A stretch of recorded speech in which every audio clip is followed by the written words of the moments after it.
Hello मेरे प्यारे बच्चों, नमस्कार। आई होप आपका एग्ज़ाम बहुत अच्छा जा रहा होगा। और अब बारी है इंग्लिश की।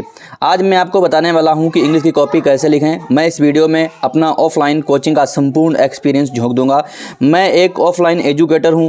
अगर आपने ये वीडियो देख लिया और एग्ज़ाम में अप्लाई भी कर दिया तो आपके 15 से 20 मार्क्स अप्रूव भी बढ़ जाएंगे। तो स्टार्ट करते हैं इस शानदार क्लास को। देखिएगा, मैंने यहाँ पर कुछ पॉइंट्स लिखे हैं। लिखा है, अगर आपकी तैयारी बहुत अच्छी है तो क्या करें। मान लो आपने खूब अच्छे से पढ़ा है तो कॉपी को कैसे लिखना है। अगर आपकी तैयारी थोड़ी कम है तो क्या करें। मान लो आपकी तैयारी तो है लेकिन पूरी कंप्लीटली नहीं हो पाई, उसके लिए भी मैं आपको ट्रिक बताऊंगा। अगर आपकी तैयारी बिल्कुल नहीं है तो क्या करें, ये सब मैं आपको बताने वाला हूँ। मान लो आपने कुछ भी नहीं पढ़ा है तो कैसे लिखें, मैं आपको बताने वाला हूँ। देखिए, यहाँ पर मेरे पास आप देख पा रहे होंगे एक बच्चे की कॉपी है। 100 में 100 नंबर आए हुए हैं। नहीं, टॉपर की कॉपी है, टॉपर की कॉपी। कोई क्वेश्चन नहीं आता तो क्या करें। अगर आप ऐसे लिखेंगे तो एग्जामिनर खुश हो जाएगा। देखो, एग्जामिनर को खुश करना बहुत इंपॉर्टेंट होता है। अगर आपने एग्जामिनर को खुश कर दिया तो आपको नंबर खूब अच्छे से देगा। अब यहाँ पर पॉइंट्स मेरे लिखे हुए हैं, मैं यहाँ पर सारे पॉइंट्स को बताने वाला हूँ। Unseen article, letter, story, short, long, central idea, poetry, सब कुछ। जो क्वेश्चन आ रहा है उसको कैसा करें, जो नहीं आ रहा है उसको क्या करें, मैं आपको सब कुछ बताने वाला हूँ। देखिएगा, मेरे पास एक कॉपी है, मैं आपको सबसे पहले दिखा दूँ। आपको मैं दिखाना चाहता हूँ, ये बच्चे की कॉपी है। ये आप देख पा रहे होंगे, यहाँ पर 100 में 100 नंबर वाली कॉपी है। इस प्रकार से बच्चे ने लिखा हुआ है। ये देखिए, अब ये लेटर लिखा हुआ है, सब कुछ अच्छे से लिखा हुआ है। सब कुछ मैं आपको बताने वाला हूँ, क्या करना है और क्या नहीं करना है। आपको नहीं भी आता है तो भी काम चल जाएगा। देखते हैं, ये मेरे पास एक पेपर है, ये बोर्ड एग्जाम का पेपर भी मेरे पास है और मैं आपको बताने वाला हूँ क्या करना है। देखते हैं। देखिए, सबसे पहला काम, जो आपको सबसे पहला काम करना है वो मैं आपको बता दूं। यहाँ पर लिखा हुआ है नंबर 1 सीरियल नंबर। आपको सीरियल नंबर का ध्यान रखना है, पार्ट वाइज। यानी कि हमारे जो क्वेश्चन पेपर होगा हमारा, उसमें 4 सेक्शन होंगे। आप लोग समझिएगा, बहुत ध्यान समझिएगा। सेक्शन ए होगा रीडिंग, सेक्शन बी होगा राइटिंग, सेक्शन सी होगा ग्रामर, सेक्शन डी होगा लिटरेचर। कहने का मतलब ये है कि सेक्शन ए के क्वेश्चन जितने भी हैं वो आप एक बार में करिए। सेक्शन बी के क्वेश्चन जितने भी हैं वो एक बार में करिए। सेक्शन सी के क्वेश्चन जितने भी हैं वो एक बार में करिए। सेक्शन डी के क्वेश्चन भी आप एक बार में करिए। यहाँ पर मैं आपको ये बताने वाला हूँ कि टाइम का मैनेजमेंट कैसे करना है, कितने नंबर का क्या आता है, सब कुछ क्लियर, एकदम क्लियर कट बताने वाला हूँ। तो डरिएगा नहीं, आपको वीडियो को अंत तक देख लेना है। सबसे पहले तो रिक्वेस्ट है, अगर आपने वीडियो को अभी तक सब्सक्राइब नहीं किया तो सब्सक्राइब जरूर कर दें, इससे कि मुझे मोटिवेशन मिले और अच्छे वीडियो बनाने का। देखिएगा, यहाँ पर मैं आपको क्वेश्चन पेपर दिखाता हूँ। देखिए, जैसे कि इसमें लिखा हुआ है सेक्शन ए। मान लो आपको सेक्शन ए नहीं आता है, ठीक है, अनसीन पैराग्राफ होता है, मान लो आपको करने में दिक्कत आ रही है, तो सबसे पहले आप सेक्शन बी लिख सकते हैं। कुछ लोग आपको बताएंगे कि हालांकि ये सबसे बेस्ट तरीका यही होता है कि section A, section B, section C, section D क्रम से लिखोगे तो सबसे अच्छी बात है। लेकिन आपको मान लो नहीं आता तो क्या करें, उसके लिए आप सेक्शन बी अगर आपको आता है तो लिख दो। लेकिन ध्यान रहे कि सेक्शन बी में 2 क्वेश्चन हैं, एक क्वेश्चन 2 है, एक क्वेश्चन आपको दिखाएं, एक क्वेश्चन नंबर 2 है आर्टिकल और एक क्वेश्चन नंबर 3 है लेटर वाला। तो दोनों एक साथ ही लिखिएगा। ऐसा ना करिएगा कि आपने इसको तो आंसर कर दिया, सेक्शन बी का एक आंसर तो कर दिया दूसरे का, और तीसरे का आंसर आप ले जा रहे हो लास्ट में। यानी एक कानपुर में और दूसरा प्रयागराज में, एक इलाहाबाद में दूसरा लखनऊ में। कहने का मतलब इलाहाबाद प्रयागराज एक ही है। आपको ध्यान रखना है कि क्वेश्चन को इधर उधर नहीं भगाना है, जिससे कि एग्जामिनर को तकलीफ ना हो। अगर आप एक क्वेश्चन इधर लिखेंगे और दूसरा क्वेश्चन बहुत दूर बम्बई में लिख देंगे तो मान के चलिए एग्जामिनर को थोड़ी सी चिड़चिड़ापन होगा और वो आपके नंबर काट सकता है। उसको क्या कहिए, उसको आराम दीजिएगा आप। अगर आपने सही से लिखा है, स्पष्ट लिखा है, साफ साफ लिखा है तो भी आपके नंबर बहुत अच्छे मिलेंगे। तो एक बात तो क्लियर हो गई कि आपको क्या करना है, सीरियल वाइज लिखना है, सीरियल नंबर पार्ट वाइज लिखना है। एक और बात, इंपॉर्टेंट बात मैं आपको बता दूँ।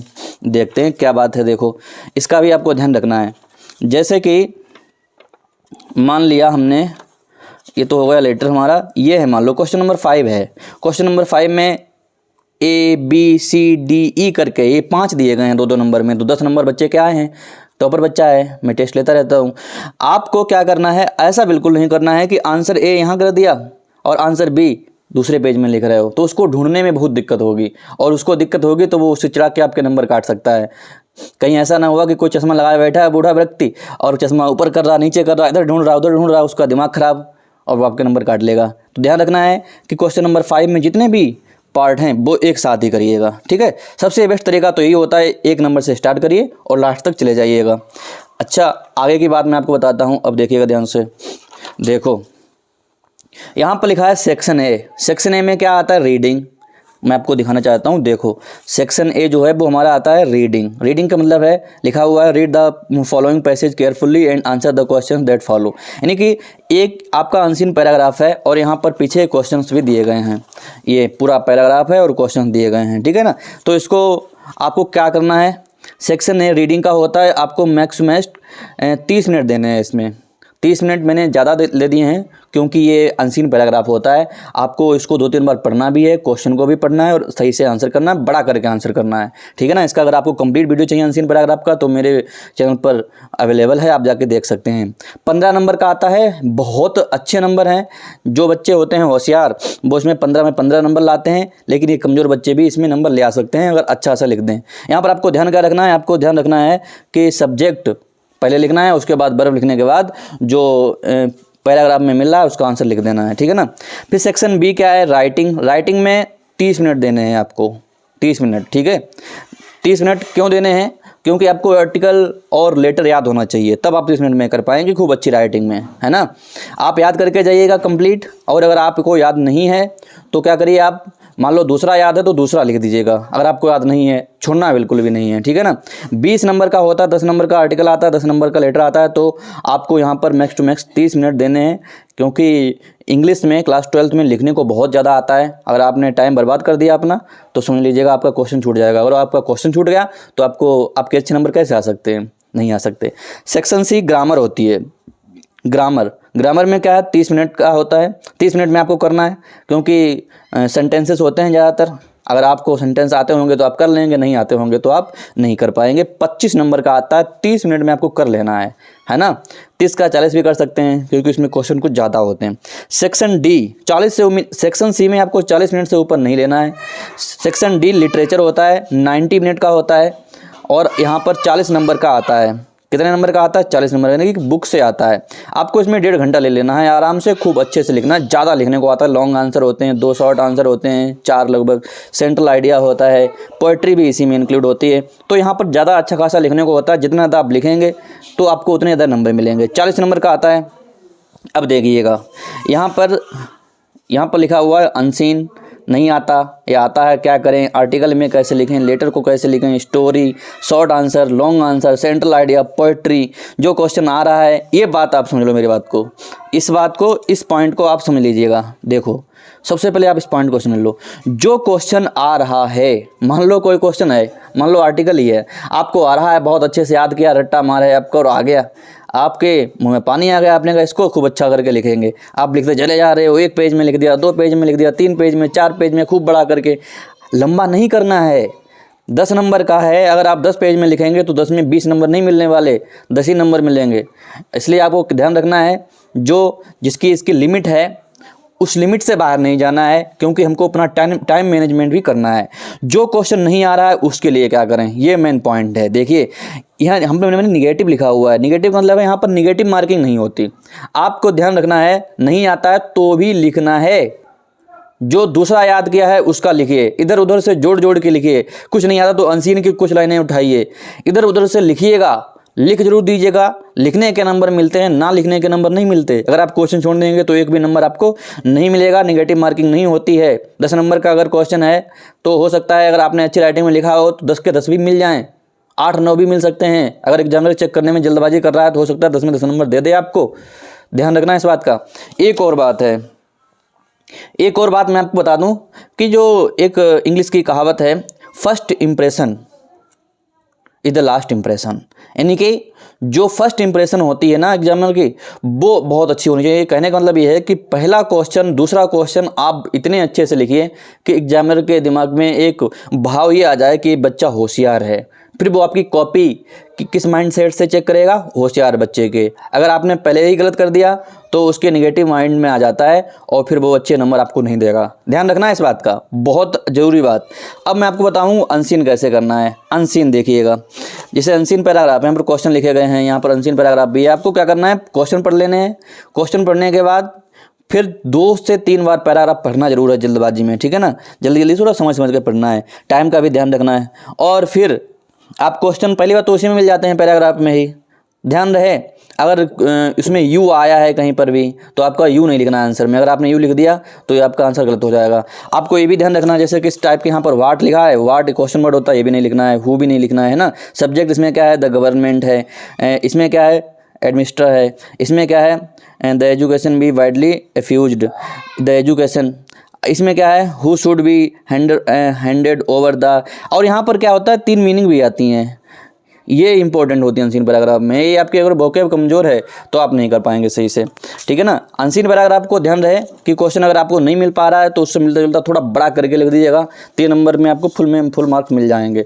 आर्टिकल में क्या करें, देखो मैं आपको आर्टिकल दिखाता हूँ, देखिएगा यहाँ पर लिखा हुआ है आर्टिकल, क्या लिखा हुआ है, आर्टिकल इम्पोर्टेंस ऑफ रिवर्स। देखिएगा बहुत ही इंपॉर्टेंट आर्टिकल है, अगर आपको याद करना है तो आप याद कर सकते हैं, बहुत इंपॉर्टेंट। क्या करना है आपको, देखिए यहाँ पर हेडिंग डाल के लिखा गया है। अगर आपको हेडिंग नहीं डालनी हो तो भी कोई दिक्कत नहीं है, आपको क्या करना है, कम से कम 3 पैराग्राफ में अच्छे से लिख देना है।